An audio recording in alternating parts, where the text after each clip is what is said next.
এই আব্বা, আল্লাহ কোথায়? নামাজ কোথায়? সেজদা কোথায়? যুবক ভাই বল বেটা, এমন সুন্দর শক্ত সামর্থ্য যৌবন, পুরা শরীর সুস্থ তোর বেটা। সেদিন এক বেটা আমারে দাঁড়ায় আছে একটা বাচ্চা নিয়া, একটা লোক তার বাচ্চাটা এরকম ভর দিয়া দাঁড়ায় আছে। আমি তারে দেখা, আমারে দেখা লোকটা কাঁদা দিছে। আমি কাছে গিয়ে বললাম, কি হয়েছে ভাই, আপনি কাঁদলেন কেন? হুজুর আমার এই বাচ্চাটার লাগে একটু দোয়া করেন। আমি বললাম, কি হয়েছে বাচ্চা? হুজুর বাচ্চাটার আজকে 16 বছর, প্রতিবন্ধী, ও দাঁড়াইতে পারে না, কথা বলতে পারে না।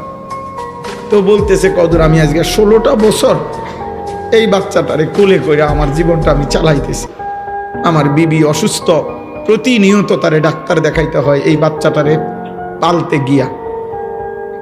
16 বছর পর্যন্ত যে বাচ্চাটা একটা কদম ফেলতে পারে না, দাঁড়াইতে পারে না, সেই মালিক তোমারে প্রতিদিন দাঁড়াইবার ক্ষমতা দিছেন। এমন মালিকরে কেমনে সেজদা দিলাম?